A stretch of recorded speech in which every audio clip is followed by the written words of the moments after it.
Good morning. We're going to go over simplifying rational expressions today.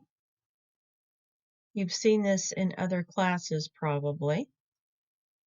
And it involves factoring and canceling, which is not the technically correct term, but we'll talk about that in a minute. So we're to write the rational expression in lowest terms. We have 12q to the second power minus 30q, all divided by 4q to the second power minus 25. So the first thing we do is factor. Does 12q squared minus 30q factor? Yes, it does. We can factor out as 6q. In our denominator, 4q squared minus 25 factors into 2q plus 5 over 2 times 2q minus 5. And what we notice is we have 2q minus 5 in our numerator and 2q minus 5 in our denominator. Now, we are going to cancel those, but the reason we cancel those is not math magic. The reason we cancel those is because that's just the number 1. 2q minus 5 over 2q minus 5 is equivalent to 1. So what we really have is 6q over 2q plus 5 times 1. Now, some of you may be thinking I can divide 2 out of 6q and 2q because 6 and 2 are both divisible by 2. You cannot do this. In order to do something like that, all 3 terms must be divisible by the same thing. So 6q and 2q and 5 all have to divide by the same value. There is no number other than 1 that divides into all 3 of those, so you're done. Write the rational expression in lowest terms. Again, this involves factoring and looking for the number 1, the same term on the top as we do in the bottom. So we need to factor m to the second minus 8m plus 16. We also need to factor 8m minus 2m squared. The numerator factors into m minus 4 times m minus 4. The denominator factors by taking a 2m out of both terms, and we're left with 4 minus m in our parentheses.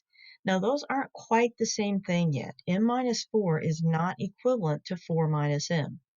But what we can do is multiply the numerator by negative 1 and multiply the denominator by negative 1. When we multiply the denominator by negative 1, if we distribute that inside our parentheses, our 4 minus m, what we get is a negative 4 and a positive m. So now I can switch the order, and I can have m minus 4 in my denominator. The negative that I've multiplied by in the numerator, I'll just leave it there, and what we've done is put the negative out in front of the fraction. Now I have matching factors. I have an m minus 4 over an m minus 4, the number 1 in disguise. And when I cancel that, I have my negative still. I've got an m minus 4 and a 2m. Now, by distributing that negative sign to the m and the minus 4 in the numerator, I've got negative m plus 4, which I could rewrite as 4 minus m.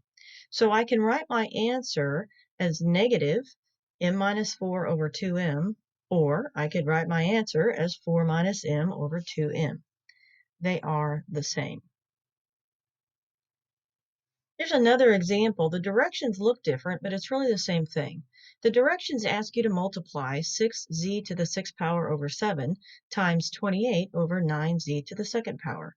This still involves factoring and looking for the number 1, factoring and canceling. So recall that z to the 6th power means we have 6 z's multiplied together. Z to the 2nd power means we have 2 z's multiplied together. So I can match and cancel 2 of those z's. In other words, I have a z to the 2nd over a z to the 2nd. But I can also do something similar with my coefficients. I can write 6 as 2 times 3. I can write 28 as 4 times 7. 7 on the bottom continues to be 7, but 9 I can rewrite as 3 times 3. Now I have other pairs of the number 1, 3 over 3 and 7 over 7. So what's left is in black there.